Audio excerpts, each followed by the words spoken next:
মাকে ডাকছে জয় মা, আবার কেউ ডাকছে মা তুমি আমাকে দেখো। তাহলে দুটো ডাকের ভিতরে কিন্তু ডিফারেন্স আছে। এই যুগে বাঁচতে গেলে তোমাকে বজরংবলীকে ডাকতে হবে। নারায়ণের যে 10টা অবতার সেইভাবে বাবাকে দর্শন দিচ্ছে, ওটা দেখে বাবা মানে বাকরুদ্ধ হয়ে গেছে। মানে এবার বলছে ভূতকে ডাকা যায় নাকি? হ্যাঁ ডাকা যায়, ভূতকে দেখাও যায়। মা কামাখ্যা আজও পর্যন্ত ওই সন্ধ্যে আরতির সময় নাকি কামাখ্যায় যায়, আর বাদবাকি টাইম ওখানে থাকে। পুরো বডিটায় ব্যান্ডেজ জড়ানো, পোড়া, মানে পুরো বডিটা পুড়ে গেলে যেরকম ব্যান্ডেজ জমায় ওরকম, আর হাতে একটা লাঠি নিয়ে যাচ্ছে। পরকীয়া আগেকার দিনেও ছিল, কিন্তু তুমি মাকে কখনো গিয়ে জিজ্ঞাসা করেছো মা তুমি কি ভালো আছো, মা তুমি কি খেয়েছো? যখন নামগত্য দিল, সব কিছু দিল, দিয়ে জানতে পারি বেটা ওই মামির সাথে ওর সম্পর্ক। মহামৃত্যুঞ্জয় কবচ পড়ো, এটা একটা বড় একটা প্রেডিকশন দিয়ে গেলাম। মদ খেয়ে তো তার অবস্থা নষ্ট করে দিচ্ছে, বাচ্চা হচ্ছে না, অর্ধেক মেয়েদের কোনো শারীরিক স্যাটিসফ্যাকশন পাচ্ছে না, বা বারবার হাজব্যান্ডের কাছে টাকা চাইছে, টাকা দিচ্ছে না। পজিটিভ করতে গেলে ভগবানকে দেখতে পাবে, নেগেটিভ করতে গেলে ভূত পেট দেখতেই হবে। নমস্কার বন্ধুরা, এতক্ষণ আপনারা দেখেই নিয়েছেন। আজকে আমার সঙ্গে উপস্থিত আছেন সারা ভারতের স্বনামধন্য তান্ত্রিক অ্যাস্ট্রোলজার বুড়িমা ম্যাডাম। নমস্কার। হ্যাঁ, অসংখ্য ধন্যবাদ আপনাকে এই পডকাস্টে আনতে পেরেছি। আপনার অনেক মানে মূল্যবান সময় থেকে আপনি আমাদের টাইম দিয়েছেন। আচ্ছা, একটু জিজ্ঞাসা করবো, সেটা হচ্ছে আমি যতটা আপনার সম্বন্ধে আমার রিসার্চ টিমও জানিয়েছে আমায়, সেটা হচ্ছে আপনার তো বংশ পরম্পরায় অ্যাকচুয়ালি এই তন্ত্রটা আসছে। একদম তো একদম। সেটা সম্বন্ধে আমার দর্শকদের যদি একটু আপনি বলেন। বংশ পরম্পরা আমাদেরটা হচ্ছে 150 বছরের পুরনো, আর এই 150 বছরের পুরনোতে বহু জ্যোতিষ তন্ত্র জগতের বড় বড় শ্রেষ্ঠ লোকেরা আমাদের এখান থেকে শিখে গেছে। আপনার বাবার কাছে? হ্যাঁ, আমার বাবার কাছে। এখন আমার হাজব্যান্ড এটা করে, ওর কাছেও আসে প্রচুর লোক। অনেকে নাম জানে, অনেকে নাম জানে না, অনেকে বলে যে আমাদের এখান থেকে শিখেছি, আবার অনেকে বলে শিখিনি, বা যাই সেটা তার ব্যক্তিগত ব্যাপার। কিন্তু বড় বড় ঘরানার লোক আমাদের এখান থেকে শিখে গেছে, এটা হচ্ছে একটা বড় পাওনা। আপনার বাবা সম্বন্ধে যদি একটু বিস্তারিত বলেন। উনিও তন্ত্রক্রিয়ার সঙ্গে হ্যাঁ, যুক্ত ছিলেন তো? তন্ত্রক্রিয়া মানে প্রচুর। ওনার নাম ভারতবর্ষে বলা ভুল, সবাই জানে ওনার নামটা। এক কথায় লোকে নিমাই ঠাকুর বলতে চেনে, হাতিবাগান টোল হিসেবে যদি চেনো তুমি, সংস্কৃত টোল, এটা নিমাই ঠাকুর বললে সবাই চিনবে। এখনো হাতিবাগান টোলে স্টিল নাও তোমার ওনার নাম করে প্রচুর লোক খাচ্ছে, ওনার শিষ্যরা ওনার নাম করে খাচ্ছে। আমাদের 26শে জানুয়ারি আমাদের একটা কনফারেন্স ছিল। সেই দিনকে আমরা একটা জাস্ট ফেসবুকে একটা ভিডিও ছেড়েছিলাম যে আমাদের কনফারেন্স আছে, তার জন্য যারা যারা আসতে হোক। ওখানে প্রচুর লোক কমেন্ট করেছে যে আমরা ওনার শিষ্য, ওনার জন্য আমরা দুমুটো করে খাচ্ছি, আমাদের আজকে আমার ছেলেমেয়েরা বড় হচ্ছে ওনার জন্যে। এটা হচ্ছে আমাদের ভগবানের কাছে একটা বিরাট পাওনা। আমরা সামনে আসতে পারি না ঠিকই, কিন্তু আমাদের থ্রু দিয়ে যারা আসছে তারাই অনেকটা বেটার করে। এটা না, আমি একটা জিনিস জিজ্ঞেস করবো, সেটা হচ্ছে আপনার বাবাও খুব প্রচার বিমুখ ছিলেন এবং আপনিও সেই রকম। একদম। মানে এটা কেন, মানে এটা কি গুপ্তবিদ্যা বলেই আপনারা ব্যাপারটাকে একটু গুপ্তই রাখতে চান? একদম একদম। এটা তন্ত্র মানে হচ্ছে গুপ্ত। আমি যদি মিডিয়ার সামনে এনে দিই তাহলে কিন্তু সেটা গুপ্ত রইল না। দেখুন, আমি আজকে বললাম যে একটা পান পাতার উপরে তুমি তোমার আর তোমার গার্লফ্রেন্ডের নাম লেখো, লিখে তুমি ওটা গার্লফ্রেন্ডের কাছে দিয়ে এসো, বা কোনো জলে ভাসিয়ে দাও, বা তোমার বালিশের তলায় রাখো। এটা যদি তুমি করো তাহলে তার জন্য তো তোমাকে সাধনা করতে হবে। আচ্ছা, মানে এটাও আমজনতা হুট করে করলে ফল পাবে না? পাবে না। কি করে পাবে তুমি বলো না? কিন্তু আজকে ফেসবুক ইউটিউব তো রিলসে ভর্তি। হ্যাঁ, রিলসে ভর্তি, ইনস্ট্যান্ট টোটকার জন্য। হ্যাঁ, ইনস্ট্যান্ট টোটকা। দেখো, আমি যেটা বলবো সেটা অথেন্টিক হতে হবে, যেটা মন্ত্র ছাড়া। তুমি কোনো কিছু করবে মন্ত্র ছাড়া, কিছু নেই। তাহলে তো তুমি আর আমি তো একই হয়ে গেলাম। আমি 10 ঘন্টা ভগবানকে ডাকছি, আর তুমি 10 মিনিট ডাকো। আমি তোমাকে একটা বলে দিলাম, তুমি বলে, ধরো আমি বললাম যে আজকে তোমরা রাত্রিবেলা বালিশের তলায় 10টা তুলসী পাতা রেখে শোবে, কালকে সকালবেলা উঠবে, তোমার জীবনে ভালো কিছু ঘটবে। হ্যাঁ, 10টা তুলসী পাতা রাখলে কাজে দেবে, কিন্তু তার জন্য তোমাকে তো তার কাজ আছে, তার জপ আছে, তার সাধনা আছে। আমি এইটা দিতে পারবো তখন কখন, যখন তুমি সাধনা করতে পারবে। ঠিক কথা, মানে সাধনাটা সাংঘাতিকভাবে দরকার, যেটা আমরা সত্যি আমাদের এখনকার বর্তমান লাইফস্টাইলে আমরা কেউই কিন্তু সাধনাটা কেন ঠাকুরের সামনে বসতেও পারে না 5 মিনিটের জন্য। কিন্তু না, এটা বলা ভুল। এখন ভগবানকে বেশি লোকে ডাকছে। আজকে বজরংবলীর যখন পুজো হয়, হনুমান জয়ন্তী হয়, তুমি প্রতিটা মন্দিরে গিয়ে দেখবে ভর্তি লোক। কেন? এই যুগে বাঁচতে গেলে তোমাকে বজরংবলীকে ডাকতে হবে। কেন? ধরো তুমি স্কুলের মাস্টার, তুমি ফিজিক্স পড়াচ্ছ, তাহলে তুমি ফিজিক্সটার সম্বন্ধে তোমাকে জানতে হবে। তাহলে বজরংবলী হচ্ছে কে? সমস্ত সংকটের সংকট মোচন।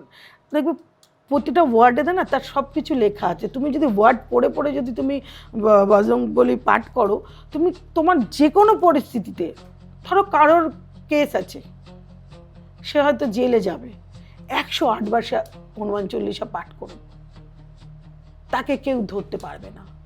এতটা ফল। কিন্তু মাতাজি আমাকে একটা জিনিস বলুন, সেটা হচ্ছে আজ থেকে যদি 100 বছর আগে আমরা ফিরে যাই বা 150 বছর আগে ফিরে যাই, আমাদের বৈদিক শাস্ত্র এবং আমাদের কলকাতায় যে ট্র্যাডিশনটায় তন্ত্র চলে, সেখানে কি বজরংবলী বা শ্রীরাম এদের এত প্রকোপ ছিল? না, ছিল না।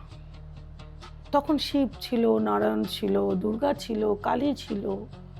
এক এক সময় এক একটা মানুষ এক একটা জিনিসকে সাধনা করে সামনে নিয়ে আসছে। আমরা কি তারাপীঠে তারামাকে চিনতাম? আজ থেকে 500 বছর, 100 বছর, 1000 বছর আগে চিনতাম? আমরা বামাখাপাটাকে কাউকে চিনতাম? বামাখাপাও চিনতো না। কিন্তু যখন বামাখাপা ওইটা নিয়ে সাধনা করলো, মা তারা সাধনা মা মা মা মা মা মা করে সাধনা করলো, তখন মা তার কাছে আসলো। আর যে দক্ষিণেশ্বরে দক্ষিণা কালী, আমরা কেউ দক্ষিণা কালী বলে চিনতাম? কিন্তু রামকৃষ্ণদেব সারাক্ষণ মা তুই খা, মা তুই পড়, মা তুই নে, মা তুই চল, সবসময়। মানে তুমি ভগবানকে তোমার সন্তান দেখতে হবে, নিজের মা দেখতে হবে, নিজের বাবা দেখতে হবে। তুমি তার সাথে যেরকম বিয়ে করো সেরকম ওরকম বিয়ে করতে হবে। ভগবান আছে? অবশ্যই আছে। আপনি পেয়েছেন তার সাক্ষাৎ? আমি পেয়েছি, বহুবার ভগবানের সাক্ষাৎ। একটা দুটো ইনসিডেন্ট যদি বলেন। আমার জীবনে ছোট থেকে আজ পর্যন্ত প্রচুর পেয়েছি, কিন্তু লোকে হয়তো ভাববে আমি যেটা বলছি আমি তাহলে পডকাস্টে এসে কেন বলছি। লোকের ধারণা হতেই পারে ভগবানকে সবাই দেখতে পাবে, এটা কথা সম্ভব নয়। তোমার ভিতর পাওয়ার থাকতে হবে, তবে দেখতে হবে। আর তুমি যে তন্ত্র করবে বা জ্যোতিষ করবে বা তুমি যাই করো না কেন, তোমাকে ছোট থেকে তার কিছু কিছু কিছু কিছু হবে। দেখবে কোনো মেয়ে যদি ডাক্তার হয় না, তার ছোটবেলা থেকে দেখবে ওই বাবাকে দেখে স্ট্যাথোস্কোপটা দিয়ে, বাবা তোমার শরীরটা খারাপ হয়েছে, বাবা তোমার একটু পালসটা দেখি, এগুলো ছোট থেকে করে একটা থাকবে। আবার তুমি যদি টিচার হও, তুমি দেখো ছোট থেকে বলে এটা করো ওটা করো ওটা করো, মানে কি আমাদের ছোট থেকেই ভেতরে আসে, কিন্তু না আসলে আমরা কোনো কিছুই করতে পারি না। আজকে যে আমি তন্ত্র করবো বা এই বাড়িতে আসবো বা এইখানে এসে আজকে তোমাদের সামনে আসবো, এটাও কিন্তু আমার কথা ছিল না বা আমি জানতাম না। আমি যতদূর অবধি আমার জ্ঞান হয়েছে ততদূর জানতাম আমি তো মানে একটু অন্য টাইপের ছিলাম। কেন? যেহেতু আমি পুলিশের বাড়ির মেয়ে, আমার পুরো ফ্যামিলি পুলিশ, সেহেতু জানো তো পুলিশ বাড়ির মেয়েরা কেমন হয়, একটু ডান পিড়ে টাইপের। আমার যেদিন বিয়ে হলো, বিয়ের পর থেকে আমার নিজের বাবা মা আমাকে চিনতে পারেনি। এতটা পরিবর্তন আমার জীবনের একটা মানে গোল্ডেন টাইমে আমার বাবা আমাকে মানে তৈরি করে দিয়েছে। বাবা বলতে আমার গুরুদেব, আমার শ্বশুরমশাই। আপনার দীক্ষাগুরু আপনার শ্বশুরমশাই। আমার এটা হচ্ছে বড় পাওনা, জানো তো, যেই আমার গুরুদেব সেই আমার শ্বশুরমশাই, সেই আমার বাবা। বাবা বলতে তোমরা কি বোঝো? যে চোখের ভাষা মনের কথা বুঝতে পারে, উনি বুঝতে পারত আমার কি লাগবে, আমি কি খাবো, আমার কি চাই। এবং আপনি তাকে নিজের হাতে সেবা করার অনেক সুযোগ পেয়েছেন। অনেক সুযোগ পেয়েছি। এটা হয়তো পূর্বজন্মের কিছু হয়তো ভালো করেছিলাম, তাই হয়তো ওনার সান্নিধ্য আসতে পেরেছি। ওনার মুখ থেকে কিছু দৈবিক কিছু শুনেছেন কোনো সময়, অলৌকিক কিছু? অনেক কিছু, এটা ফিলও করেছি, আমি নিজেও দেখেছি। তারাপীঠে আজকে হোটেলটার নাম চেঞ্জ হয়ে গেছে, অনেকদিন ওই দিকটা যাই না, যেটা হচ্ছে তোমার মুন্নমালিনী তলার দিকে যেতে পড়ে। আচ্ছা। কোনো যদি যাও কখনো তারাপীঠে, তুমি জিজ্ঞাসা করবে আশুতোষ লজের অপোজিটে ছিল, তখন ছিল রায়মোহন লজ। তখন আমার বয়স হবে 18 বছর। আমি আমার যেখানে বাবা যেত আমি যেতাম, বাবা মা আমি আমার হাজব্যান্ড আমার ছেলে মেয়ে, যেখানে বাবা যেত। তারাপীঠে হয়তো 3 বার 4 বার 5 বার, আর পুরো বগি ভর্তি করে নিয়ে যেত বাবা লোক। বাবা তো প্রচুর শিষ্য ছিল। তাই যাই হোক গেছি, যাওয়ার পরে রাত্রিবেলা যজ্ঞ হয়েছে। যজ্ঞ করে আশুতোষ লজের মালিকটা এত ভালো ছিল, যখন বাবা আসতো দেখতো তখনই বেগুন ভাজা চাপাতো। আর মানে যজ্ঞ করে যাতে আমাকে আসবো, গরম খাবার গরম পরিবেশন করতে খাবার পারে। পরিবার, মাংস মানে যজ্ঞ করে আসার পরে আমাদের মাংস খেতে হয়, কেন আমাদের ওরা তখন না মানে আমাদের উইক থাকে, তো সেটাকে পাওয়ারটা বাড়াতে হয়। যজ্ঞ করলে একটা ন্যাচারাল উইকনেস আছে, জব করলে আসে না, যজ্ঞ করলে আসে। কেন জব করলে তো আমরা নিচ্ছি পাওয়ারটাকে, আচ্ছা। যজ্ঞ করলে তো বার করছি, তাহলে যেই ফলে হচ্ছে। তো বাবাকে দেখতাম গরম গরম রান্না করে দিয়েছে, সব আমরা খেতাম, খেয়ে দিয়ে নিয়ে হোটেলে গেছি, সব ছাত্ররা শিষ্যরা আসলো, বাবাকে গুরুদেব এবার শুতে যাচ্ছি, বেলা রাত্রি 1:30-2 বাজে, হ্যাঁ সব যা। আমি বললাম বাবাকে, বললাম বাবা আমিও শুতে যাই, বললো হ্যাঁ যা। আলো রস খেতে যাবো তো ভোরবেলা, বলে ঠিক আছে তুই 5টার সময় এসে আমাকে ডাকবি। ঠিক আছে, লাইটটা জ্বালিয়ে একটা জিরো লাইট জ্বালিয়ে দিয়ে গেলাম, জ্বালিয়ে দরজাটা না এরকমভাবে দিয়ে গেছিলাম, তো এরকমভাবেই বাবা ছিল দরজাটা। আমি ভোরবেলা বাবাকে যখন 5টার সময় ডাকতে এসেছি, বাবা দেখছি মশারি টাঙানো, মা পাশে শুয়ে আছে, বাবা বসে আছে, চোখ দিয়ে অঝরে জল পড়ছে। আমি যেতেই মা উঠে পড়লো, তখন বললো কিরে, আমি বললাম রস খেতে যাবো, তুমি যাবে? বলছে হ্যাঁ তাহলে রেডি হয়ে নি। দেখছি বাবা ফুক ফুক করে কাঁদছে, কথা বলছে না, চোখ দিয়ে জল। মানে কী হলো, জপের সবসময় বাবার কাছে জপ করতে গিয়েছিল, তাহলে ঘরটা না একটা অন্যরকম ফিল হচ্ছিল, হয় না যে নেগেটিভ পজিটিভ ফিলটা করা যায়, জানো তো। তা বাবা যখন কাঁদতে কাঁদতে বাবা বলছি জানিস, মানে প্রথমে কথা বলতে পারছিল না, তারপরে কথা বললো, বলে জানিস আমাকে প্রভু নারায়ণ দর্শন দিয়েছে। বাবা এর আগে অনেকবার দর্শন পেয়েছে, কিন্তু ওই দর্শনটা ছিল নারায়ণের যে 10টা অবতার সেইভাবে বাবাকে দর্শন দিচ্ছে। ওটা দেখে বাবা মানে বাকরুদ্ধ হয়ে গেছে। মানে একটা হয় না যে আমরা সামনে একটা কিছু ভূত দেখলেও আমরা একটু এরকম হয়ে যাবো, সেরকম। তাই যাই হোক, সেই কারণেতে গেলাম। এবার বাবা তখন আমি বললাম, তাই বলছি ওই জায়গাটায় আমি আবার হাতটা দিয়ে প্রণাম করলাম, বাবাকে বললাম তোমাকে কিছু বলেনি? বললো হ্যাঁ বলেছে। তার ভিতরে আমার হাজব্যান্ড সবাই চলে আসলে হলো, তা বলতে তখন বললো হ্যাঁ বলেছে। বললাম কী বলেছে? বলছে অনেক কিছু বলেছে, আমাকে বললো তুই কি চাস বল। আমি বললাম তুমি কি চাইলে? বলছে আমি চাইবো কি, আমি তো মানে ভগবানকে দেখে বিশ্বরূপ দর্শন করে আমি তো মানে ভাবছি আমি কি দর্শন করেছি। মানে এটা দেখে বাবার একটা মানে বিশাল ইয়ে হয়ে গেছিলো। তা যাক, আজকে সেই মানে ওরকমভাবে তো বাবা বললো টললো, আমরা সবাই সব শুনলাম টুললাম নিয়ে। ওই রায়মোহন লজ, আজকে রায়মোহন লজ নেই, বিশাল বড় একটা লজ হয়ে গেছে। তখন 100 টাকা না 150 টাকা মানে রুম বুক ছিল, আর একটা পুরো হল মানে এ মাথা থেকে ও মাথা পুরোটাই আমরা নিতাম, এরকম ছিল। নিচে একটা আন্ডারগ্রাউন্ড, আর ওইটা দোতলাও ছিল না। এটা হচ্ছে বাবার কাছে দেখা, বাবার ওটা একটা বাবার ঘটনা। বাবার আরও অনেক অনেক ঘটনা যে বাবার জীবনে প্রচুর কিছু দেখেছে, প্রচুর কিছু পেয়েছে। আজকে নিমাই ঠাকুর হওয়াটা মুখের কথা না, বাবা অনেক সাধনা অনেক কিছু করেছে। বাবার কাছে তুমি যাবে, তুমি ডেট অফ বার্থ দেবে, বাবা দেখে বলে দেবে যে তুমি যার চার্ট নিয়ে এসছো, হয়তো কেউ মারা গেছে তার চার্ট নিয়ে এসছো, সেই চার্টটা দেখে বলে দেবে যে সে মৃত। এরকম ঘটনাও ঘটেছে। মানে কেউ পরীক্ষা করার জন্য না, আমেরিকা থেকে এক ভদ্রমহিলা এসেছিল। ভদ্রমহিলার বয়স তখন ছিল 52-53 বছর। ওনার ছেলে মারা গেছে, ছেলের বয়স ছিল 21 বছর। উনি কলকাতার তাবর তাবর জ্যোতিষকে দেখিয়েছে, সবাই বলেছে ফাড়া আছে, কিন্তু কেউ বলেনি যে মৃত্যুযোগ বা মারা গেছে। তা উনি এতগুলো যখন বার করলো না, ঠিক এতগুলো কুষ্টি মানে সবার কাছে, মানে তোমার কাছে গেছে দেখিয়েছে, ওনার কাছে গেছে, এরকম হচ্ছে। তো বাবার কাছে যখন বলছে, বাবা বলছে কুষ্টি করিয়েছেন? বলছে হ্যাঁ। বলছে তাহলে আসুন। বলছে না, সবাই চলে যাক, তারপরে আমি আপনার সাথে কথা বলবো।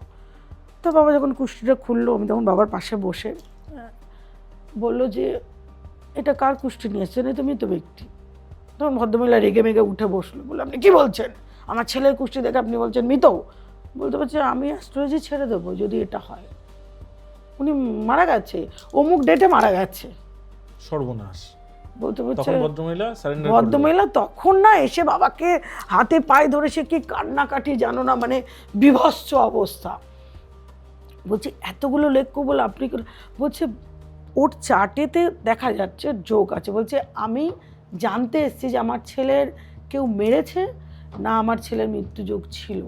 তা তখন বাবা বলল না, আপনার ছেলেকে কেউ মারেনি, ওর মৃত্যুযোগ ছিল।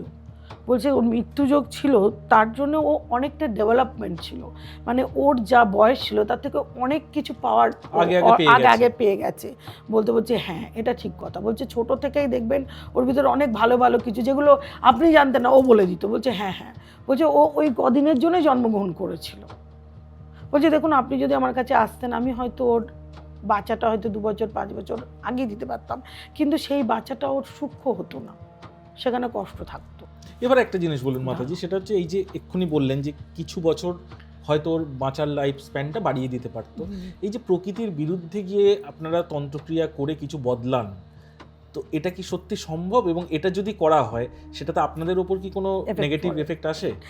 প্রতিটা কাজের নেগেটিভ ফল আছে, পজিটিভ ফলও আছে।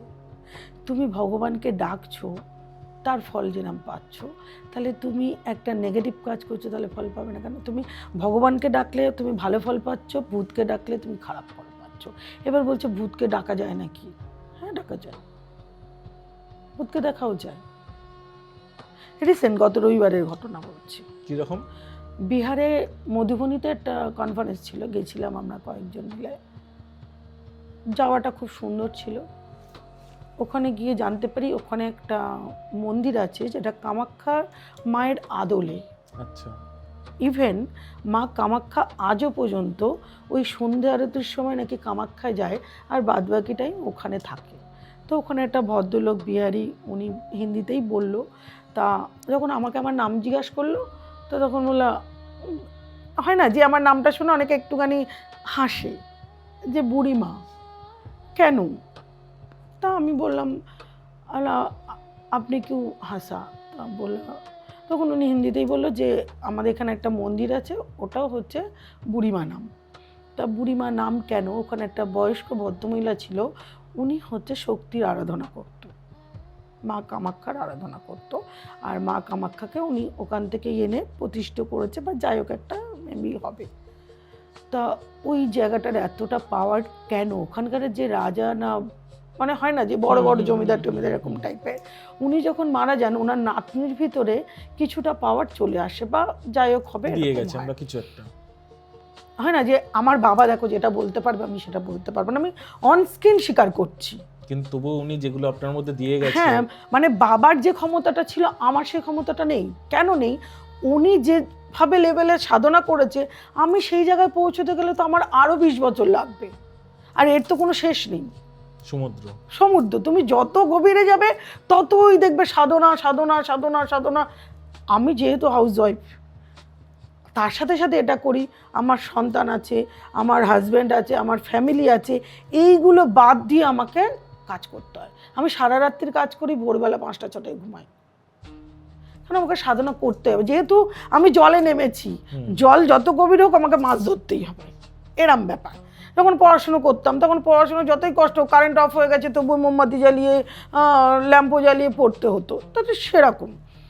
তাই যাই হোক, ভদ্রলোক, এবার ওই বুড়িমার মন্দিরে তো উনি যখন মারা যায়, তো তখন অনেক লোকেরা এসে ওই বাচ্চা মেয়েটাকে অনেক কিছু জিজ্ঞাসা করতো। তো ওই রাজাও কোনো কারণে কিছু জিজ্ঞাসা করেছিল, পুরো ঘটনাটা আমি ঠিক জানি না। উনি যেটুখানি বলেছে হিন্দিতে বলেছে, আমি যেটুখানি বুঝেছি, তা ওই বাচ্চাটা কোনো ভুল প্রেডিকশন করেছিল, বা হয় না, আমি হয়তো তোমাকে বললাম যে তুমি হয়তো 5 মাসের ভিতরে 1 লাখ টাকা পেতে পারো, এবার 5 মাসের জায়গায় হয়তো তুমি 1 বছর হতেই পারে। কেন হতে পারে? তুমি কতটা তার উপরে কনসাল্ট। তো ওই মেয়েটিকে রাজা পানিশমেন্ট দিয়েছিল যে ওকে মেরেই ফেলবে। এবার মারতে যাচ্ছে, কিছুতে নাকি আর মরছে না। তা তখন কোনো একটা ভদ্রলোক বলে যে ওকে মারা যাবে সন্ধ্যের টাইমে, যখন সন্ধ্যা আরতি হয়, যখন একমাত্র মা কামাখ্যা থাকে না, 15 মিনিট থাকে না, সেই টাইমে ওকে মারা যাবে। তাই এইসব শুনে আমার একটা হয় না, আমার প্রচণ্ড কৌতূহল, জানো তো, কোনো কিছু কেউ যদি বলে না, আমি ওটার ভেতরে এটা বললো কেন, এটা হলো কেন। তো আমি যথাযথ সবাইকে বললাম আমি কিন্তু ওই মন্দিরটা যাবো, যেতেই হবে, যাই হোক করে কনফারেন্সে তাড়াতাড়ি বেরিয়ে গেলাম। বেশি দূরের রাস্তা ছিল না, 15-20 মিনিটের রাস্তা ছিল। তা গেলাম, যাওয়ার পরে ওখানে দেখলাম একটা সত্যি আলাদা একটা ভাইব্রেশন, আর এগুলো আমরা ভাইব্রেশন বুঝতে পারি। যাওয়ার পরে যখন নমস্কার করলাম, নমস্কার করছি, তখনই বুঝতে পারছি কিছু একটা আমাকে দেখা দিতে চলেছে। আচ্ছা, আমার সাথে আর একটা মেয়ে ছিল, ঘুরছি যখন হঠাৎ মনে হলো যে মায়ের মন্দিরে গেলেই তো 3 বার ঘুরি, এখানেও ঘুরি। ঘুরতে ঘুরতে হঠাৎ হচ্ছে কি ইলেকট্রিকটা না মানে ফ্লিকার হচ্ছে মানে জ্বলছে, কী ব্যাপার হলো, এরম হলো কেন হঠাৎ, আর বেরিয়েছে। তারপরে মানে আমি যখন সিঁড়ি দিয়ে নামছি তখন দেখছি অটোমেটিক মানে খুব হচ্ছে। আমি বললাম এই কেউ নেই মন্দিরে? বলতে বলছে না কেউ নেই। আমি বললাম কোনো কর্তৃপক্ষ কেউ নেই? বলছে না। আমি তাড়াতাড়ি রাখুন, আগুন লেগে যাবে তো মন্দিরেতে। আমি জাস্ট মন্দির থেকে বেরিয়ে কিছু দূর আসলাম, তারপর দেখলাম সব শান্ত হয়ে গেল।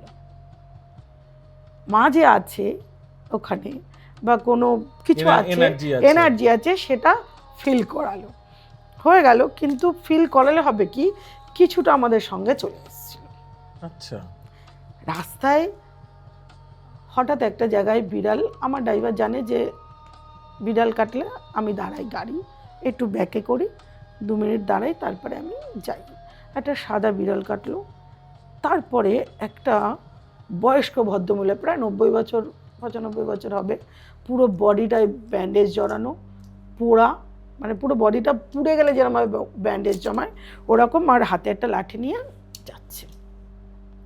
দেখো তুমি মানুষ, তুমি যাচ্ছ, এত দূর অবধি গেছো, আমি তো তোমাকে দেখতে পাবো, এটা তো দেখতে পাচ্ছি।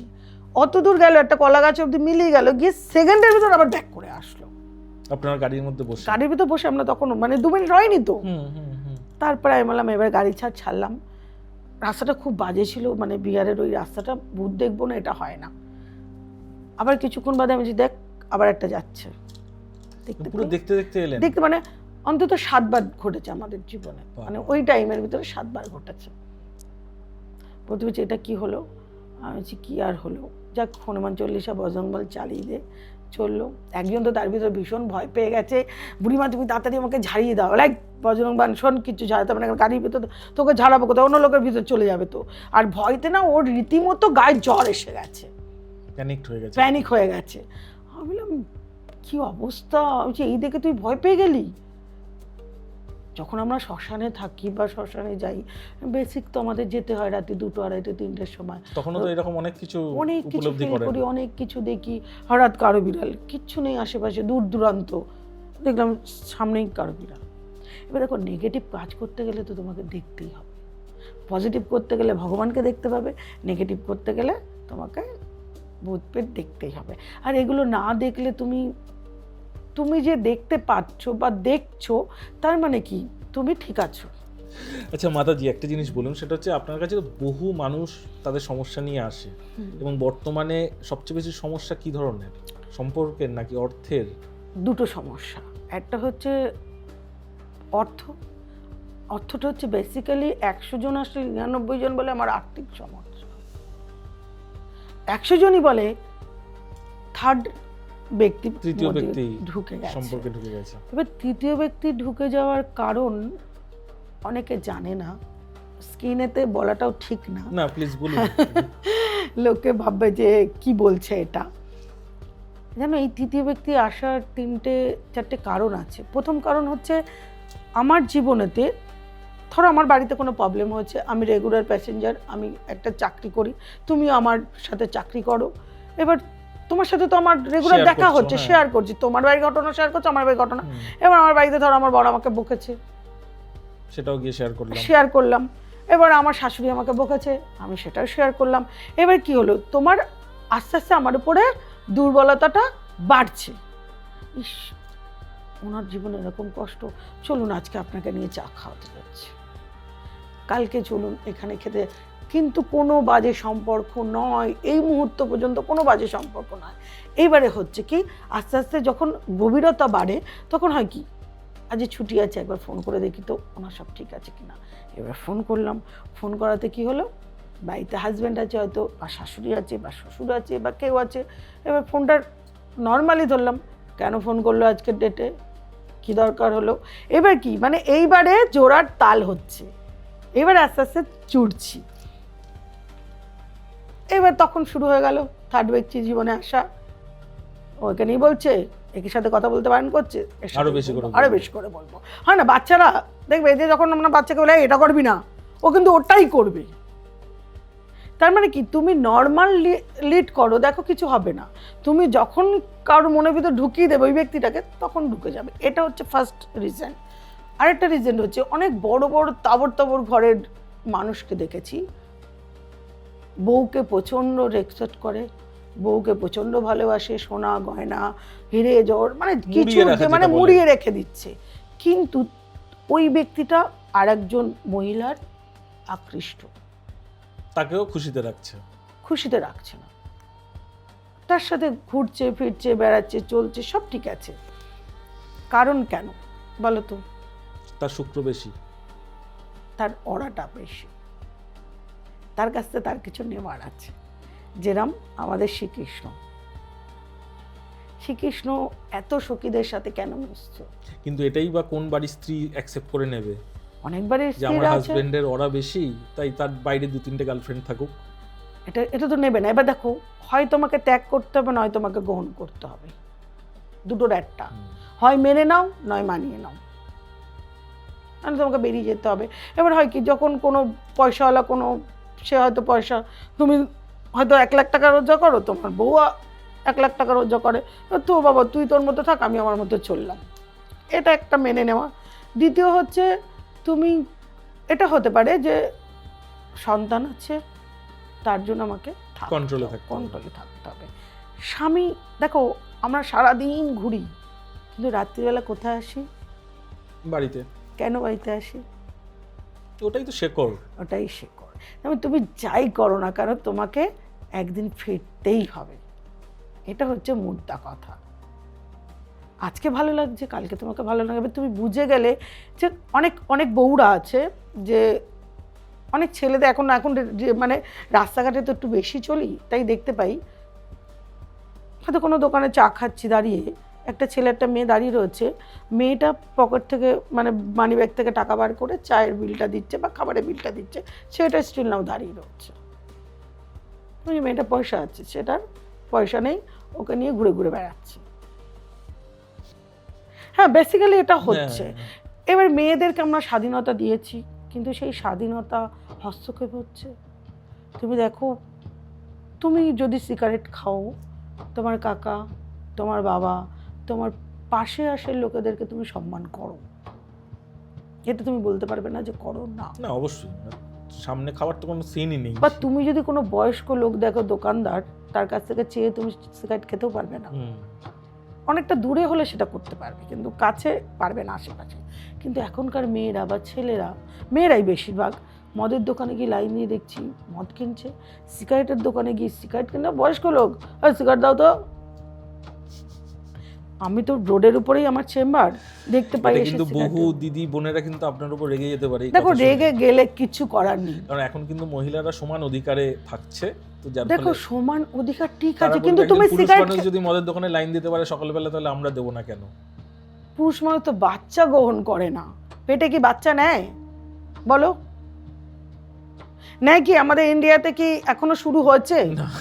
তাহলে ওই জন্য মদ খেয়ে খেয়ে তো তার অবস্থা নষ্ট করে দিচ্ছে, বাচ্চা হচ্ছে না অর্ধেক মেয়েদের।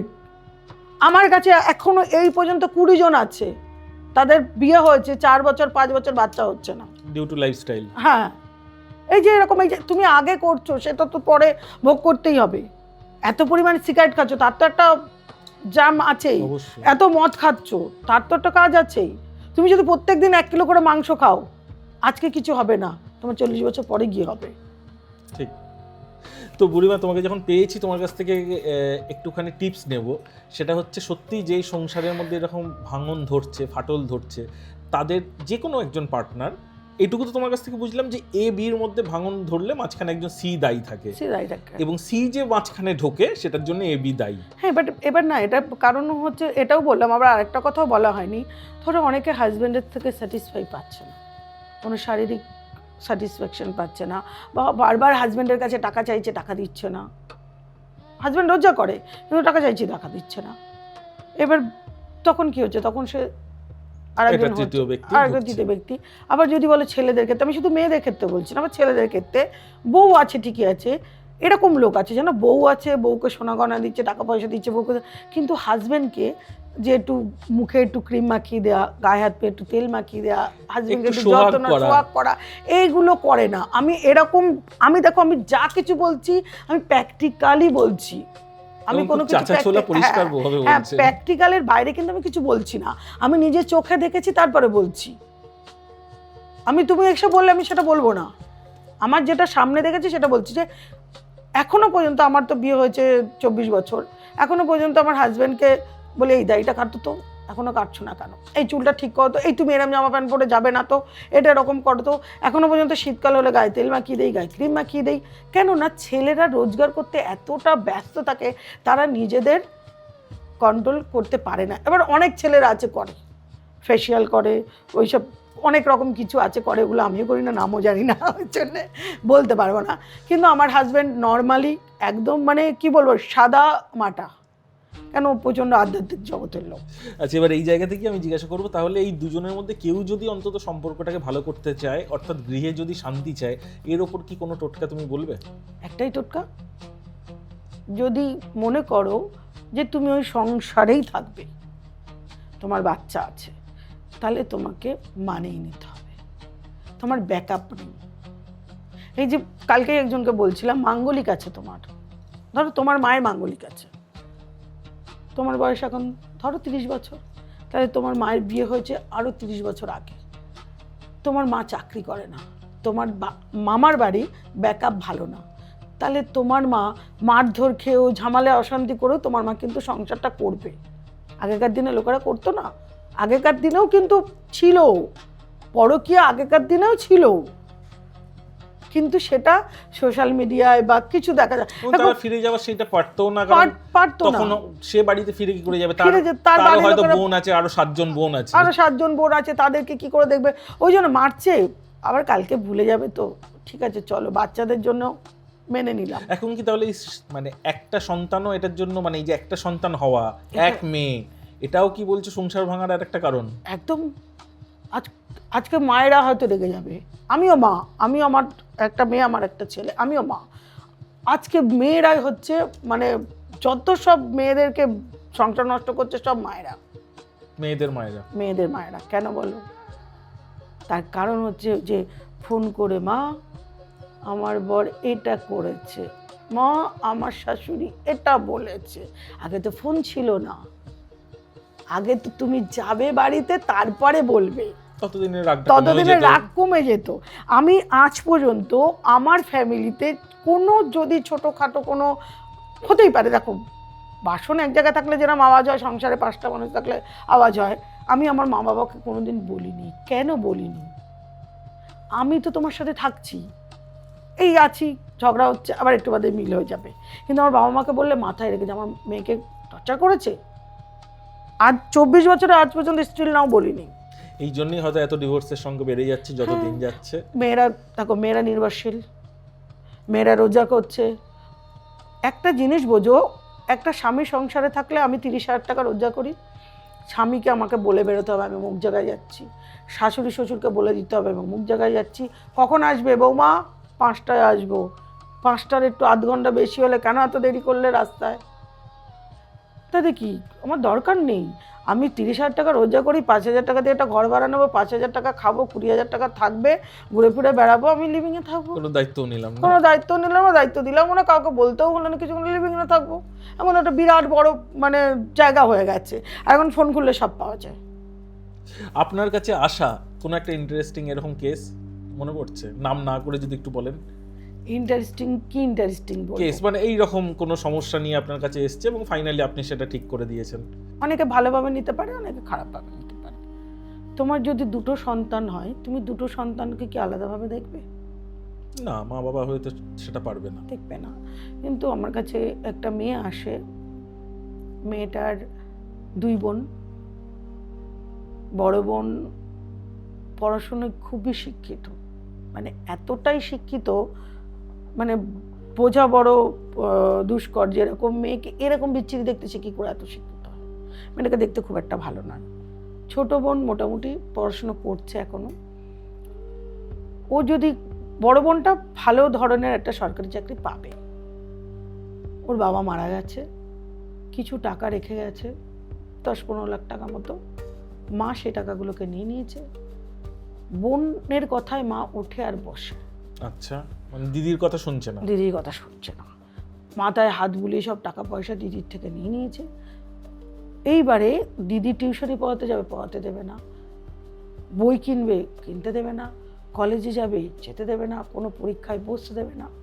এবার ওর সাথে আমার মানে হয় না যে আমি বসে আছি, ও যাচ্ছিল, হঠাৎ এসে ন্যাচারালি আমি বসে থাকলে কেউ এসে মাই বলে যে মা একটু কথা বলবো। তো ও এসছে, আসার পরে কথা বলছে, বলছে আমার মা আমার সাথে এরকম করছে, এরকম রকম, যাকে পাচ্ছে তাকে ধরে বিয়ে দিয়ে দেবে। বিয়ে দিলে আমি না চাকরি করতে পারবো, না আমার জীবন আমি তৈরি করতে পারবো। এবার সবচেয়ে মজার ঘটনা হচ্ছে, ও কোনো প্রবলেমে না পড়লে আমাকে ফোন করে না, মা এক্ষুনি দেখতে আসবে, তুমি একটা ব্যবস্থা করো না যাতে কেটে যায়। ঠিক আছে, আমি ভগবানকে বললাম, ভগবান ও যেটা চায় সেটা করে, আমার কি করার ক্ষমতা আছে? আমার কিছুই ক্ষমতা নেই। বললো ঠিক আছে।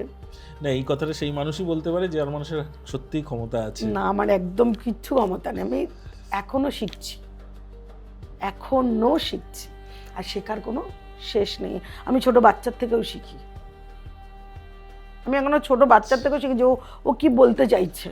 আমার কাছে অনেক বাচ্চারা আসে জানো তো, কাঁথিতে যে চেম্বারটায়, আমাকে আমরা এই গল্পটা শুনে নিই আগে।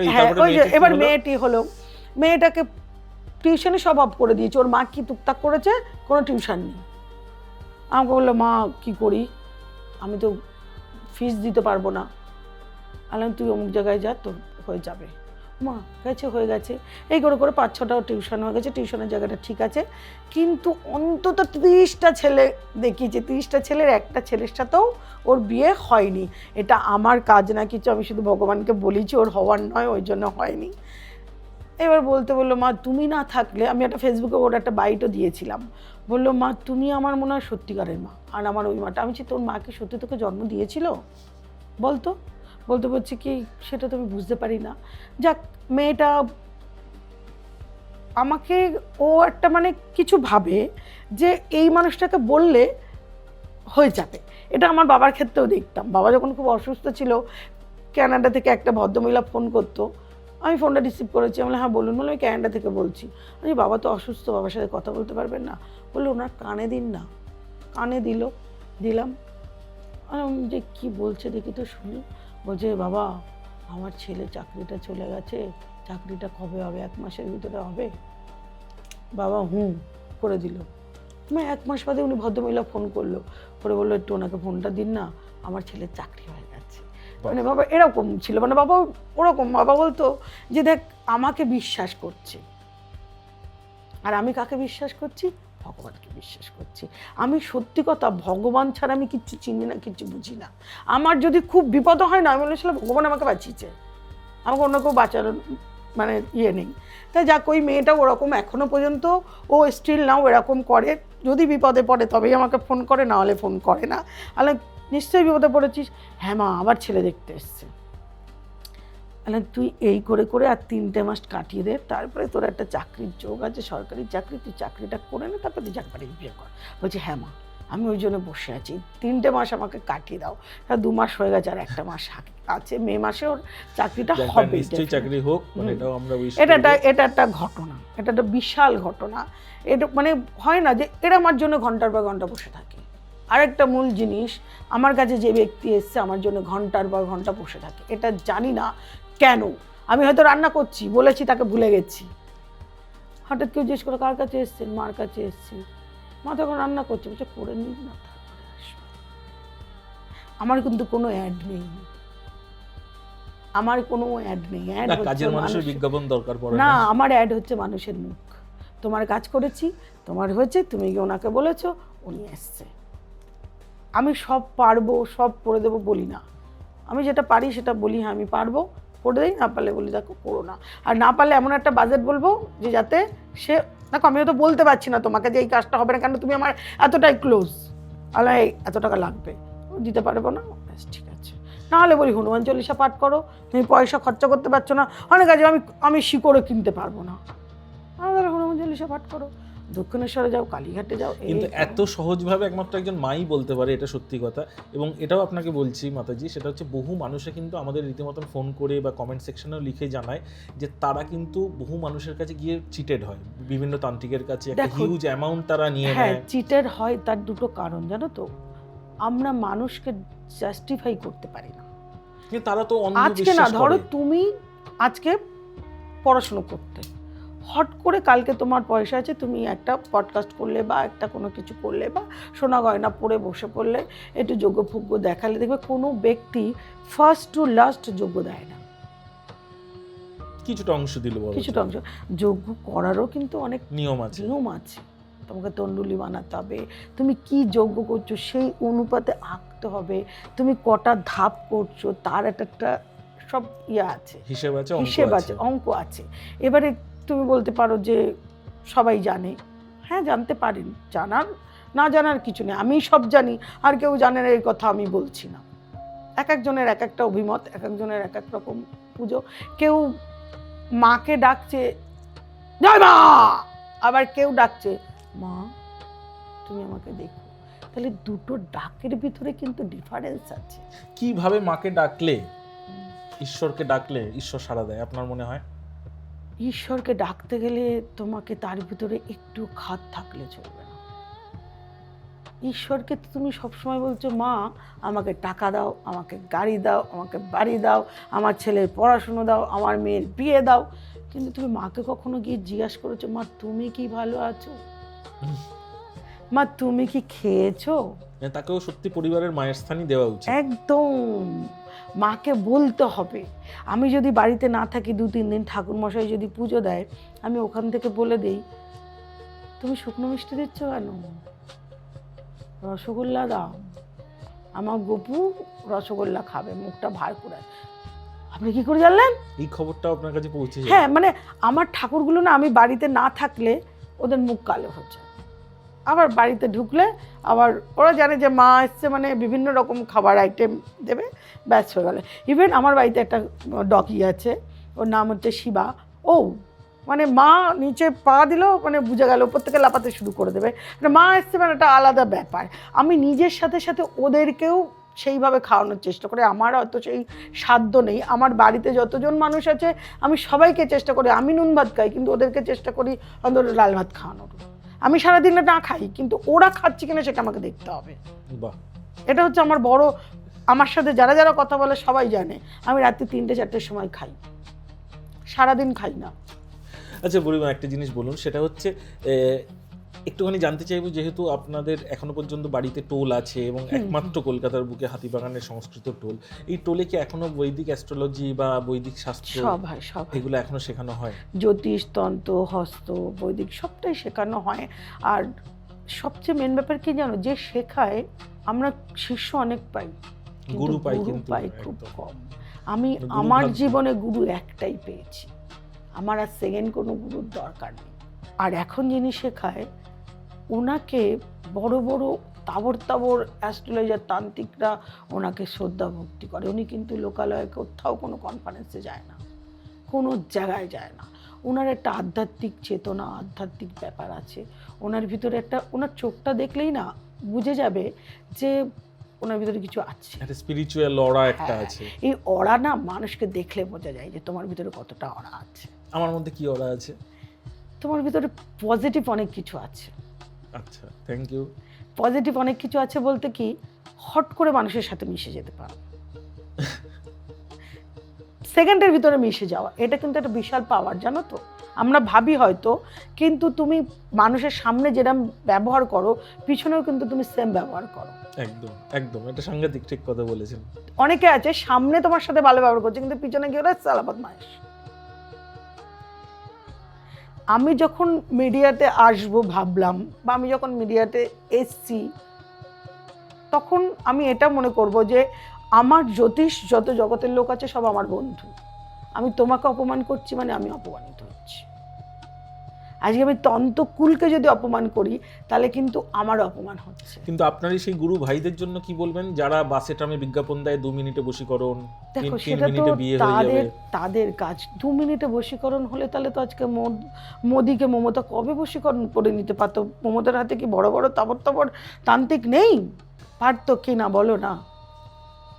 আজকের যে দিন, আজকে তোমার রেমেডি, ধরো যদি বলতে বলো, আজকে তোমার রাজনীতি নিয়ে বলছি, কারণ রাজনীতি আমি বুঝি না, রাজনীতি করি না, রাজনীতি নিয়ে আমার কোনো ইন্টারেস্ট নেই, কিন্তু তবুও বলছি সবাই মমতাকে গালাগালি দিচ্ছে। সামনে পিছনে মমতা আজকে যদি এখানে আসে 1 লাখ লোক জমে যাবে। ওই যে একটু আগেই বললাম সামনে পিছনের ব্যাপারটা। একদম। তুমি সামনে তুমি তার থেকে টাকা নিচ্ছ, তার সে যেখান থেকেই টাকা দিচ্ছে, তার যে লক্ষ্মী ভাণ্ডার, অলক্ষ্মী ভাণ্ডার, এই ভাণ্ডার সেই ভাণ্ডার করছে, সবাই টাকা দিচ্ছে। আজকে অনেক মহিলাদের হাজবেন্ডরা টাকা দেয় না, আমার এরকম লোকও জানা আছে যে অনেক মহিলাদের হাজবেন্ডরা টাকা চাইলে টাকা দেয় না, তারা হয়তো একটা লিপস্টিক 5 টাকা দিয়ে টিপের পাতা কিংবা এরকম মহিলা আমার কাছে আছে যে তারা হাজবেন্ড দেয়নি, এখন তারা 1,500 টাকা করে পাচ্ছে। তারা না বাপের বাড়ি গেলে না হাজবেন্ড যদি 50 টাকা দেয় আর 50 টাকা যুক্ত করে একটু মিষ্টি নিয়ে যেতে পারে। আজকে তাদের ইচ্ছা হলে না কিছু একটা খেতে পারে, একটা শাড়ি কিনতে পারে। আমি কোনো রাজনীতিকে ছোট করছি না, আমি কাউকে ছোট করছি না। তার জন্য আজকে এইবারে মমতা ব্যানার্জি জিতে যাবে, কিন্তু দখল বোর্ড এগুলো কিন্তু বিজেপি করবে, এগুলো বিজেপি করবে। আমরা একদমই ইলেকশনের সত্যি একদম গোড়ায় বসে আছি এবং আপনার কাছ থেকে একটা প্রেডিকশন পেলাম, এক্সিট পোল পেলাম। এটা মমতা জিতবে, কিন্তু যতটা জেতার কথা ততটা, মানে যতটা পাওয়ার কথা ততটা, ওইসব বলে না গদি ফদি, এসব আমি বুঝি না অত। তবু আমার প্রেডিকশন আমি অনেকদিন আগে বলেছিলাম, আজকে সবাই অন স্ক্রিনে প্রেডিকশন দিচ্ছে, বলছে। আমার হাজব্যান্ড তখন বলেছিল কিছু করো, মমতা জিতবে। কেন জিতবে? দেখো তোমার ভাত খেয়েছি আমি, ভাতটা তো হজম হওয়া পর্যন্ত তো তোমার নাম করতে হবে। আজকে বলছে মমতা এই করেছে, সিপিএমরা কি করেছে? একদমই, আমরা এটা আমাদের এটা স্পিরিচুয়াল পডকাস্ট, সেহেতু আমরা আর কে কি করেছে সেটা নিয়ে যাচ্ছি না, বলবো না, এটাতে যাচ্ছি না। যেই আসুক না কেন, যাই হোক না কেন, আমরা শান্তিতে থাকি, আমরা শান্তিতে থাকি, আমরা ভালো থাকি, এটাই হচ্ছে সবচেয়ে ব্যাপার। দেখো আজ তৃণমূল জিতলে আমাকে 1 টাকাও দিয়ে যাবে না, কিন্তু আমাকে কিন্তু খেটে খেতে হবে, রাত্রির জেগে আমাকে কাজ করতে হবে। আজ বিজেপি আসলেও আমাকে কিন্তু কাজ করতে হবে। কিন্তু এই জ্যোতিষের বা তন্ত্রের কিন্তু কোনো কিছু কিন্তু নেই, জানো তো। এই আমাদের অনেক জায়গায় আমরা কিন্তু সেই স্বীকৃতিটা পাই না।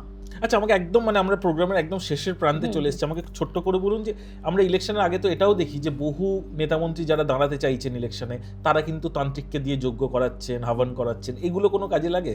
তোমার ওরাকে ঠিক করতে গেলে তোমাকে ভগবানের কাছে যেতে হবে, তোমাকে কিছু কাজ করতে হবে। আজকে বলছে কারোর ফাড়া আছে, তাহলে ফাড়া কাটানোর জন্য একটা যজ্ঞ করলে, অবভিয়াসলি শিবের যজ্ঞ ফাড়া কাটানোর জন্য। আমি যদি এখন তোমার বিয়ে, আমি এখন যদি বলি যে না আমি তোমাকে অন্য কিছুর মন্ত্র বলবো, তাহলে তো হবে না। তা যখন ফাড়া কাটাতে গেলে শিবের কাজ করতে হবে, শিবের যজ্ঞ করতে হবে, শিবের কবচ পড়তে হবে, মহামৃত্যুঞ্জয় কবচ হোক, মৃত্যুঞ্জয় কবচ হোক, মৃত সঞ্জীবিনী হোক, যাই হোক করতে হবে। তাহলে ফাড়াটা তোমার কেটে গেল। এবার ফাড়া বলতে কি বোঝো তুমি? অ্যাক্সিডেন্ট না, যে কোনো বাধা, তোমার চাকরি হচ্ছে না, মহামৃত্যুঞ্জয় কবচ পড়ো। এটা একটা বড় একটা প্রেডিকশন দিয়ে গেলাম। এটা মানে তুমি শিবের পুজো করো, মহামৃত্যুঞ্জয় কবচ পড়ো, বিয়ে হচ্ছে না, মহামৃত্যুঞ্জয় কবচ পড়ো, তোমার চাকরিতে বাধা হয়ে যাবে, তোমার কোনো ফাড়া আছে সেটা করো, তুমি পয়সা পাচ্ছ না তার জন্য মহামৃত্যুঞ্জয় করো, এটা বিশাল কাজ দেবে। এটা মানে আমি নিজে দিয়ে দেখেছি, কাজ দিয়েছে এবং ইনস্ট্যান্ট কাজ দিয়েছে। প্রতিটা কাজই কিন্তু ইনস্ট্যান্ট দেয়। তুমি হয় না, আমি আলুটা কিনলাম, ধরো মল থেকে আলু কিনেছি আর ফুটের থেকে আলু কিনেছি, দুটোর ভিতর তফাৎ আছে। তুমি একটা আর্সেনালে বিরিয়ানি খাচ্ছ আর একটা নর্মাল দোকানে বিরিয়ানি খাচ্ছ, দুটোর ভিতর টেস্ট হচ্ছে। আর্সেনাল বিরিয়ানিটা নিচে 500 টাকা আর তোমার ফুডের বিরিয়ানিটা নিচে 100 টাকা, তাহলে ডিফারেন্স তো অবভিয়াসলি থাকবে। সস্তায় কোনোদিনও ভালো জিনিস হয় না। না, হয় সস্তাও ভালো জিনিস হয়, সস্তাও ভালো জিনিস হয়। তুমি 30 টাকা দামের চাল খাবে, পেটটা বেশি ভরবে, কিন্তু 100 টাকা দামের চালটা খাবে, পেটটা বেশি ভরবে না। কেন বলো তো? 30 টাকা দামের চালটা না বেশি খাওয়া যায়, অনেকক্ষণ থাকে, আর 100 টাকা দামের চালটা না বেশি খাওয়া যাবে। দেখো দেহরাদুন রাইস খাবে, বেশি খেতে পারছো না, কোনোদিন ট্রাই করে দেখো, এটা ট্রাই করে দেখো। দেখো খাওয়া যায় অনেক, এইটাই ব্যাপার। এক একজনের এক এক অভিমত, সেই অভিমতের ভিতর যেতেও চাই না, যাইও না। যে যেটা করছে, তুমি যদি টাকা নিয়ে করো বা টাকা ছাড়া করো, তোমাকে সেটা যদি তুমি ঠিক মতো করো হয়। বশীকরণ সব ক্ষেত্রে খাটে না, একমাত্র হাজব্যান্ড ওয়াইফ এক জায়গায় এক বিছানায় আছে, তখনই একমাত্র বশীকরণ, তখনই খাটবে। মানে এছাড়া বশীকরণ বলছেন হয় না। যদি মনে করো সন্তান, তোমার অবাধ্য সন্তান, বাধ্য করতে হবে, তোমার সে সবসময় তোমার কাছে আছে, তখন হবে। এইবার তুমি যদি মনে করো একটা দূরের ব্যক্তিকে বশীকরণ করবে, সেটা করতে গেলে যা খরচা হবে তুমি দিতে পারবে না তো। আর তারপরেও রেজাল্ট নেগেটিভই ধরে নেওয়া উচিত। তার জন্য আমি বলি রে, আমি দুটো কাজ করি। একটা হচ্ছে ওই অবাধ্য সন্তানকে বাধ্য করা, আর হাজব্যান্ড এরকম করছে বা বউ এরকম করছে সেটার জন্য করা। তাও জাজমেন্ট করি যে সত্যিই ওর বউ কিনা। হ্যাঁ দেখো, তোমার নাম হচ্ছে রাহুল গান্ধী, তাহলে তোমার বউয়ের নাম হবে রুমা গান্ধী। তাই তোমার যদি কাশ্যপ করতে হয়, তারও কাশ্যপ করতে হবে। তাই তোমার নাম নিশ্চয়ই এক, আর বউয়ের নাম যদি আলাদা, তখন ভাবতো অন্যের বউকে ধরে টেনে আনছে। এরকম হয়, এরকম হয়েছে, আমার লাইফেই ঘটেছে।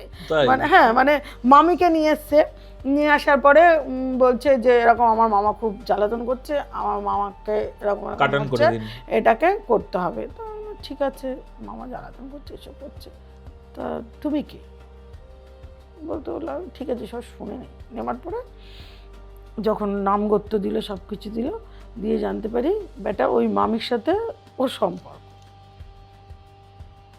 এটার থেকেও ডেঞ্জারাস ঘটনা এসছে গত মাসের আগের মাসে। ব্যাঙ্গালোর থেকে ভদ্রলোক আমাকে, আমার ওই ভিডিওটা দেখেই এসছিল। ভদ্রলোক আমার কাছে 2 মাস আগে বুকিং করেছিল, তো বুকিং করে এসছে। ভদ্রলোকের মেয়ের বিয়ে হয়ে গেছে। দেখো, কারণ মেয়ের যদি বিয়ে হয়ে যায়, শ্বশুর বাড়ি থেকে সে আসছে না, তার মানে কি তোমার বাপের বাড়িতে সে সেইটা পায়নি, ভালোবাসা পায়নি, বা টাকা পয়সা পায়নি, বা সেরকম আদর যত্ন পায়নি, তার জন্য আসছে না। সে বাড়ির প্রতিটা মানুষের সাথে সম্পর্ক বন্ধ করে দিয়েছে, আচ্ছা, কারোর সাথে সম্পর্ক রাখছে না। তো আমার কাছে আসলে বললাম না, দেখুন ওরমভাবে তো ফোনেতে হবে না, আপনি একবার আসুন। বললো ঠিক আছে, আপনি অমুক ডেট বুক করুন, আপনাকে আমি যতক্ষণ কথা বলবো ততক্ষণ কিন্তু কেউ আসবে না, তাহলে আপনার অনেক ভিজিট বেড়ে যাবে, ততক্ষণ ধরে আপনি কথা বলবেন না নাকি। তো বলতে বলতে যাই, বারবার বলছে, তাহলে আমার মেয়ে একদম আসছে না, আপনি একটা বশীকরণ করে দিন। আলাম ঠিক আছে, করে দেবো। প্রথম খটকা লাগলো, ওর মায়ের আর আপনার মেয়ের যেটা নামগত্যটা দিন। বলে না, মায়ের সাথে না, আমার সাথে করে দিন। আচ্ছা আচ্ছা বাবা, আপনি তো বাইরেই থাকে না, বলে আপনার সাথে কি করবো, আর মায়ের সাথে ছাড়া মেয়ের হবে না, বাবার সন্তান। বলে আমি আমার সন্তান কেন হবে না? হয়ে গেল। তাহলে আমি বেটাকে কী করি? এবার বললাম শুনুন, কিছু কিছু জিনিস লাগবে, আপনি আনতে যান। আমি জানি ও যতক্ষণ আনতে যাবে ততক্ষণ আমি জব করে জেনে নেবো। আচ্ছা, এবার ও গেছে বাজারে, হাতিবাগান বাজারে, আমার এই ছেলেটাকে দিয়ে পাঠালাম, গেছে। আমি ওকে বলেছি একটু ঘুরিয়ে ঘুরিয়ে মাল কেনাবি, ঠিক আছে, আমার তো টাইম লাগবে। বলে বসে আছে, আমি দেখলাম শালা বেটা ওই ওর মেয়েই ঠিকই কথা, কিন্তু মেয়ে বাবার অত্যাচারে বাড়িতে আসতে চায় না। বাবা সেটা কি অন্য ধরনের অত্যাচার? অন্য ধরনের অত্যাচার, এরকম আছে, এরকম অনেক কিছু ঘটে। তা বলে আসলো যখন, সেটা সে নিল, সবগুলো নিলাম, নিয়ে কথা টথা বললাম, বললাম মানে আপনাকে তো অ্যামাউন্টটা বলা হয়নি। বলতে বলছে হ্যাঁ বলুন কত টাকা। আছি তাহলে আপনার সাথেই করাবেন বলছেন তো? বলতে বলছে হ্যাঁ, যেন মেয়ে আমার কথাতে উঠে বসে, আমার কথাতেই যেন চলে, ও যেন শ্বশুরবাড়ি সবাইকে যেন ভুলে যায় আমার কথা। আর ঠিক আছে, আলাম 5 লাখ টাকা। আমি জানি 5 লাখ টাকা বললে ও করবে না, ও হাঁ করে চলে যাবে। আলাম বলতে বলে 5 লাখ টাকা। আমি হ্যাঁ। আলাম আপনি এখনকার টাকাটা পেমেন্ট করুন, আপনি 2.5 ঘন্টা কথা বলেছেন, পেমেন্টটা করে দিন। আগে কিছু পেমেন্ট ছিল, এখনকার পেমেন্ট করুন। করলো টরলো নিয়ে টিয়ে আলাম এগুলোকে সব নিয়ে চলে যান। বলতে বলছে কেন? আচ্ছা আপনি আর আমাকে ফোন করবেন না। যে কেন? আচ্ছা এই টাকা শুনে আপনি আর ফোন করবেন না। এবার আপনি যার কাছে যাবেন সে আপনাকে কাজ করে দেবে, কিন্তু কাজ হবে। তখন বলতে বলছে আচ্ছা হ্যাঁ। এবার যথারীতি ভদ্রলোককে আমি তারাপীঠে কিছুদিন বাদে গেছি, দেখছি তারাপীঠের ভদ্রলোক কাউকে দিয়ে কাজ কাউকে করাচ্ছে। দিয়ে কাজ করাচ্ছে। এবার যাকে দিয়ে কাজ করাচ্ছে সে আমাকে খুব চেনে, আমাকে এসে উঠে এসে নমস্কার করলাম, ও দেখলি বাবা এবার কি ব্যাপার? কোথা থেকে কোথায় আসলো। তা যাই হোক, এই কারণেতে এরকম ঘটনা মানুষের জীবনে বহু ঘটে, বহু আসে, জটিল। বহু জটিল। এই সমাজ, এই সংস্কার, আমরা যেটা দেখছি সেটা সব কিন্তু ধোঁয়াশা। আচ্ছা মাতাজি, আমার হাতে একদম সময় নেই, আমাদের বিদায় নেওয়ার পালা চলে এসেছে, আচ্ছা, কিন্তু আচ্ছা। তোমার সঙ্গে গল্প করতে করতে একদমই তোমাকে ছাড়ার ইচ্ছে করছে না। কথা দিতে হবে যে ভবিষ্যতে তুমি আবারও সময় দেবে তোমার এই ব্যস্ততা শিডিউল থেকে, আমরা যাতে আবারও ভবিষ্যতে কিরকম, একসঙ্গে- হ্যাঁ দেখা যাক। মানুষ হয়তো আমাকে ভুল ভেবো না বা ভুল বুঝো না, কেননা আমি যেগুলো বলেছি প্রতিটাই অথেন্টিক আর প্রতিটাই সত্যি। আমি কোনো ভণ্ডামি কোনো কিছু করতে রাজি না, করতে চাইও না। আমার ভগবান যেটুকুনি আমাকে দিয়েছে, আমার গুরুদেব যেটুকুনি দিয়েছে সেটুকুনি দিয়েই কাজ করি, এর বাইরে আমি কিচ্ছু জানি না। এবারে আমি ভুল বলবোও না, ভুল শুনবোও না, ভুল জানবোও না। অনেক কিছু কমেন্ট করে, অনেকে অনেক রকমের পেজেতে comment দেখেছি, করে, অনেক অনেক- রকম কমেন্ট করে। তোমাদের যদি মনে হয় তুমি ডাইরেক্ট কল করে আমার সাথে কথা বলো, কিন্তু ভুলভাল কোনো মন্তব্য করবে না। আর যদি আপনাদের- ভুল মন্তব্য আসে আমি তাহলে কিন্তু একদমই তাই, বুড়িমা কিন্তু খুব রেগে যাবেন, সেই ভুল বা আজে বাজে কেউ কিছু লিখবেন না কমেন্ট হ্যাঁ। সেকশনে। তোমাদের তবু যার মনে যেরকম প্রশ্ন আসবে, হ্যাঁ, তোমরা প্রশ্ন comment আসলে section এ লিখে করবে, পাঠাও। আমি উত্তর দেব। একদম, কিন্তু উনিও উত্তর দেবেন। কারোর কোনো যদি মনে হয় ব্যক্তিগত কোনো সমস্যা সমাধান করতে পারছে না, সেগুলো ব্যক্তিগতভাবে আমি একদম সেটা যোগাযোগ করে ব্যক্তিগতভাবে নিতে পারবে। বলে দেবো। অনেক সময় যে পয়সা দিতেই হবে, আমার কাছে আসতে হবে, এরকম কোনো নয়। আমি অনেক লোককে ফ্রি অফ কস্টে দেখে দিই। এইটা বলে তো আপনি আরো শত্রু বাড়িয়ে দিলেন আপনার কলিগদের। না, কলিগদের সাথে না, অনেকেই করে এটা জানো না হয়তো, অনেক কলিগরা করে যে পয়সা নেয় না। আমি ধরো কেউ হাত দেখালো, ঠিক আছে চলো নিলাম না। এবার কেউ বললো যে আমার একদম অর্থ নেই, আমি কি করব? আমি তাকে একটা রেমেডি বলে দিলাম, জানি এটা করলে ও বাঁচবেই বাঁচবে। কেন আমি যদি বাঁচি তাহলে তুমিও বাঁচবে। খুব ভালো, এই এটা ইচ্ছাটা হচ্ছে এইভাবে ব্যাপার। মানুষের পাশে সব সময় থাকুন, ওই এটাই জন্যতে, বলবো। ঈশ্বর আপনাকে ভীষণ ভালো রাখুক। এই বলবো না যে আমি এসছি বলে তোমাদেরকে আমার কাছে আসতে হবে, না, তোমাদের একদমই আমার না, কাছে একদমই। এই করতে হবে, এটা কোনো ব্যাপার না। আমার জাস্ট ভাই বলেছে, ভাই বললাম, হ্যাঁ একদম ভাই বলেছে, তার জন্য ভালো লাগলো, আসলাম। আর সত্যি কথা বলতে কি, কিছু কিছু সময় না একটু আসতেও হয় জানানোর জন্য যে এবং কি আমি হলো, আছি, থাকবো। এবং তাই নয়, আমাদের এই স্টুডিওর ঊর্জাটাও বেড়ে গেল, আজকে মায়ের পায়ের ধুলো পড়লো সেই জন্য। এটা বলতে পারে, এটা গুরু জানে আর আমার ভগবান জানে, এটা আমি কিছু না। একদম শেষ পর্যায়ে চলে এসেছি, কিন্তু যাওয়ার আগে তোমার কাছ থেকে একটা বেস্ট বুড়িমা টোটকা নিয়ে যাব।